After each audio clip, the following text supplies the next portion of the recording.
a part of events like this, and a big reason that it's a privilege to be on this stage at this particular opportunity is because back in 2007, we began a great community planning effort through Cumberland Region Tomorrow.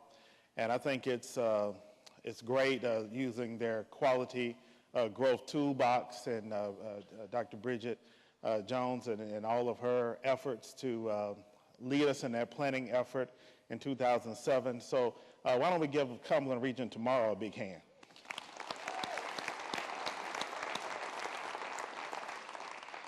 The reason that's important is because, as Mayor Dean just said, coming together to make great efforts is what took place in Murray County and bringing our three cities together, Mount Pleasant, City of Columbia, and of course, City of Spring Hill, as we worked together on our comprehensive plan. We had great sessions to get all of our leaders together, thinking in the same direction of how we can build a stronger community and focus on redevelopment and other opportunities that were going to come in the future. And a big part of what happened as a result of that is that not only did we focus on our comprehensive plan, but we began to look at new opportunities for growth. And you can see when you have individuals in the same room, may have different thoughts, but it's important to get those thoughts together and focus on how those efforts are going to affect what direction we're heading. And the importance of those efforts led to downtown redevelopment. It led to neighborhood redevelopment, some of which you will be able to see today. But it was focused on building a greater quality of life for our community in the City of Columbia. And so I'll let Jennifer talk about the great efforts that have taken place in downtown and how we have all kind of brought it all together. Okay, if we'll go to the next slide. I want to talk a little bit about the downtown revitalization efforts we've done specifically and share with you a couple of the key components, I think, to our success.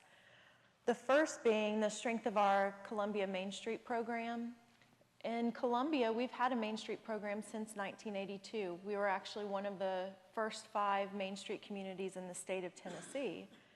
And I tell you that because over the years, we've gotten tremendous value out of it. Main Street has a part-time director and a small budget, but they have an extremely active executive board, and I think the director has the energy of 3 people. But why they've been such a successful partner with us is they've worked very hard to build relationships with the property owners downtown, with the business owners, and they bring a credibility to the table that I think sometimes our elected officials can't. And they also have brought a continuity where even when we've had changes in leadership, the Main Street program has kept its focus on downtown revitalization and good design. They've been a partner with us developing design guidelines that have really protected the architecture in some of our historic buildings downtown. We've worked together on all types of projects and writing grants together to do projects downtown.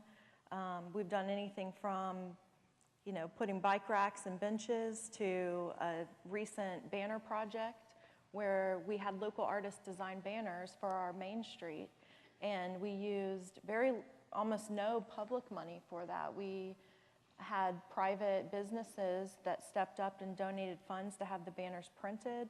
The local artist did the design, and then our Public Works Department installed them. And it's been a tremendous benefit in adding to the attractiveness of downtown.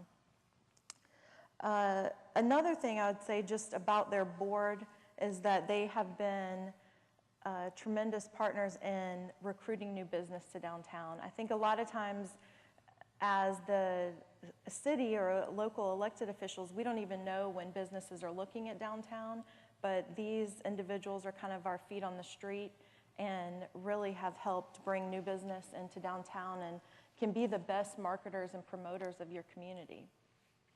Another component to our economic revitalization and downtown improvement plan has been a focus on public infrastructure improvements. We've really taken the position that the best way we can incentivize private investment downtown is if we're willing to invest in ourselves and invest in our public infrastructure. And we've been very aggressive because we have limited funds like everybody else. But we've been really aggressive in seeking any federal and state grant that's out there and trying to really leverage our local resources. One example of that has been through the TDOT's Enhancement Grant Program, which I think we learned today has a new name. But we use the Enhancement Grant Program to do a major streetscaping project on our Garden Street, the major corridor into downtown, and use that money to put utilities underground, build pedestrian-friendly sidewalks and crosswalks so people can safely walk downtown, put in decorative lighting, landscaping, all kinds of things to make downtown really more attractive and livable. And then the third key component, I think, to what's helped our downtown really revitalize and take shape is that we thought bigger than just the downtown commercial business district. We tied our strategic plan to neighborhood revitalization. So we knew that in order for the business district to be healthy and for it to be a sustainable strategy, we had to improve the quality of life in the downtown neighborhoods. And we've done that again through, if you go to the next slide, oh, you're already there. We've done that through investments in our public parks and in our recreational programming. The Riverwalk Park, if you haven't seen it, it's been really kind of our pride and joy for over, I think the idea started 15 years ago, but really in the last 5 years, we've spent over $7 million in construction costs of a Riverwalk, which includes streetscaping improvements all the way from our downtown public square into our Riverside neighborhood. We really took advantage of the Duck River, our natural resource there, and built a beautiful multi-use pathway. It's 3 miles looping pathway all along the Duck River. We made some bridge improvements so people can safely walk from the Riverside neighborhood into downtown and vice versa. And it's been a tremendous project. We also have a farmer's market pavilion that we built at Riverwalk, which has created kind of a community gathering place and made it a real destination point for people from all around the region to come to Columbia. And then the last project I'll mention to you is the Youth Empowerment Center. And this is something also that I'm really proud of because we took ECD's Community Development Block Grant and we decided to do something different with it. Instead of maybe some of the traditional projects like water and wastewater infrastructure, we took that money and decided to work with some of our partners in the community. We worked with Columbia Housing and Redevelopment Corporation, the Boys and Girls Club, and the Head Start in Murray County, and rehabbed a facility that allowed them to expand their services. So now we have a second location for the Boys and Girls Club, and it's allowed them to actually serve hundreds of more children than they were before. They doubled their capacity. So we're very proud of that project, and I'll let Trent talk a little bit more about things that we've done to improve the quality of life in our neighborhoods so that those neighborhoods, again, strengthen our downtown. Right. As Jennifer has mentioned, tying in the existing neighborhoods, doing infill housing, we had a lot of dilapidated housing that needed to be demolished. Then we were going to have vacant lots. So what we chose to do through the Neighborhood Stabilization Program is bring those communities together, because you must understand that you can sit behind the desk, get around a table and decide this is what we want to happen in the community. But you got to remember that communities exist because of the people. So you have to bring the people to the table and decide. And we worked on key things in those decisions. What are the assets, what are the issues, and what are the dreams? And we worked with MagTech, who was already in town doing the comprehensive plan, and we worked with the city to expand that to do a revitalization plan for East Columbia, which ultimately led to the creation of our organization, Columbia Housing Redevelopment Corporation, which was the former Columbia Housing Authority. And we expanded our role into redevelopment and established a redevelopment plan. Based on the plan that we had, now we get to implementation, because typically you can have a plan, but the plan can't go anywhere unless it has money. We had an opportunity through the neighborhood stabilization to get about $500,000 to begin the implementation of the plan. And so with that, we were able, and you can go to the next slide, to build single-family homes on particular property that we had already purchased, demolished old, vacant, dilapidated structures, and built new single-family homes. All the homes that we have built were actually had contracts on them before they were built from people in the community saying, I want to live in these particular neighborhoods. I feel like it's a reinvestment in the community. This is going to be an asset in the community that's helped establishing those particular dreams. Plus, these particular homes tied right back into downtown. So it's walkable from these homes, it's accessible to downtown Columbia. Also, it's accessible to recreation. And also, you know, a lot of those areas are very challenged with having retail and access to retail, access to healthcare opportunities. But a lot of that we've tried to, through transportation, through Muletown transportation that we now have in the city, is to tie those areas in so that the people can be where the services are. And of course, the quality of life has been improved because they have brand new housing that is coming in to the East Columbia neighborhood. So that's just a small example of how redevelopment can work and will work, definitely in partnership with the city. Thank you. The term rural redevelopment is one I hadn't really considered until Bridget and I were discussing this particular program and the village planning process we embarked on Williamson County several years back. Has a bit of history. This was set up in 1988 with the adoption of our prior zoning ordinance. At that time, we had a zoning district known as Community Crossroads was established. The CC district, as it came to be known, was typified by areas of mixed use, consisting of residential, commercial, institutional uses, and they were largely developed on a small scale. In these areas, these uses stood side by side, and on the ground, the communities were, as it turned out, seemed to be quite organic. They looked like they fit very well together, and as such, we wanted to keep that kind of synergy going forward. From a practical standpoint, the fact that we had the CC district also let us duck something that always bothers us in redevelopment areas, which is zoning nonconformities, how to integrate new uses into old and alike.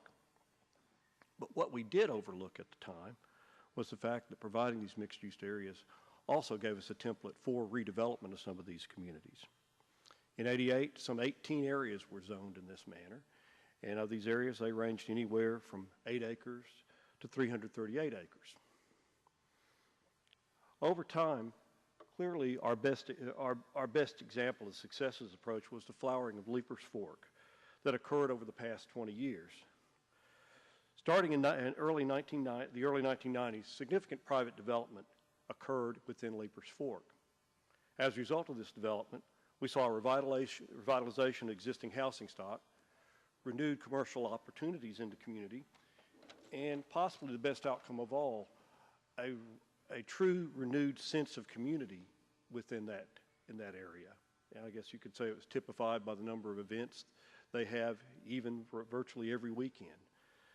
So arguably, the mixed-use nature of the CC district allowed us to influence some of these outcomes. However, as Leapers Fork matured and as some of these other communities matured, we decided that maybe one size didn't exactly fit all. That is, what might be desirable within Leapers Fork may not be desirable in another community such as a College Grove. Moreover, we face classic redevelopment issues that are trying to match infrastructure to new and developing uses.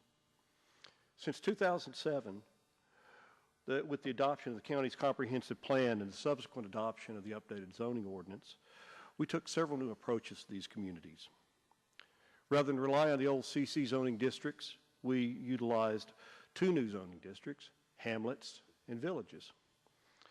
To the former, the hamlets were largely the smaller of these old CC districts I referred to, and the standards are very similar to what was before. However, with the villages, we took an altogether different approach. We established 4 villages: Leapers Fork, College Grove, Grassland, and the Triune area. At the time of the adoption of the zoning ordinance, we used quite a few generalized development standards that served as placeholders. But the crux of this would be that we would go in as a specific charge of the zoning ordinance and do small area plans, or special area plans, I should say, for each of these communities. These customized standards were to be developed through the creation of an advisory committee made up of community residents and members of the community as a whole. This community worked with the planning staff to create a community-driven planning process, engaging with and meeting within the community to develop a vision not only for the village's future, but develop a specialized set of planning tools that is unique to that village. Through this process, the community is able to re-examine its past and present in order to develop a shared vision reflecting the community's hopes, desires, and circumstances. At this time, plans and development standards have been completed for College Grove and Leapers Fork, and the Planning Commission has adopted a plan for the Grasslands community. Later this year, we will finish up the development standards for the Grasslands community, but and at that time, we'll also commence work in the Triune community.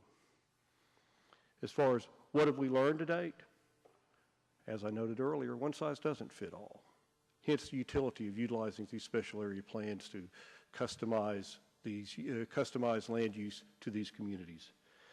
Secondly, through the village approach gives each community opportunity through this community-based process, an opportunity to apply its past and present to its future. And finally, this process allows each community to develop a shared vision of their hopes, desires, and circumstances to be articulated, and leave it to me to be a little pessimistic and hopefully implemented.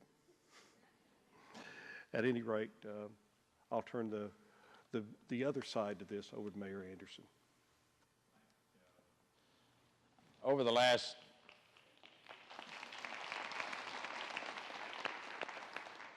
Over the last 12 years, we have tackled 2 projects that we label as task force every single year, areas of concern within our county. And I should say, as I've sat here today and listened to all the comments, it goes without saying that somehow the counties and cities have to learn to work together on these projects. Cities and counties, in order for them to be successful in the years ahead, have to figure out a way to find solutions rather than just getting gridlocked in the things we do.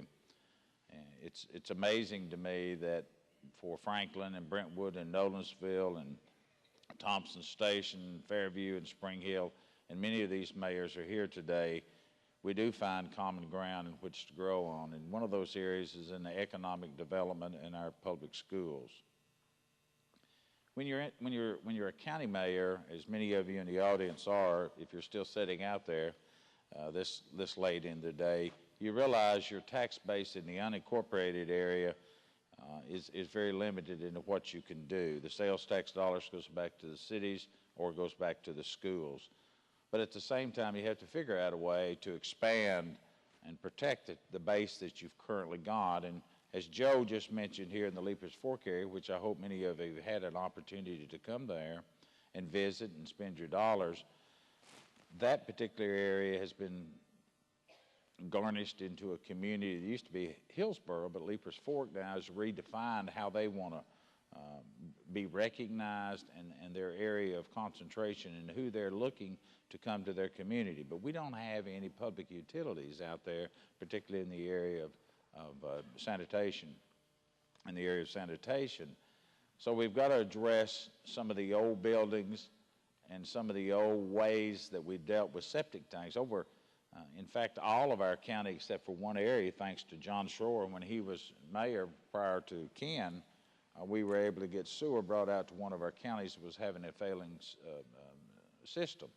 Well, Leapers Fork could easily be that same way if we don't redefine the way that we handle the effluent side of waste, or the waste product, in that community. As you know, septic tanks do not hold up very well up under grease and restaurants and the many things that go along with that.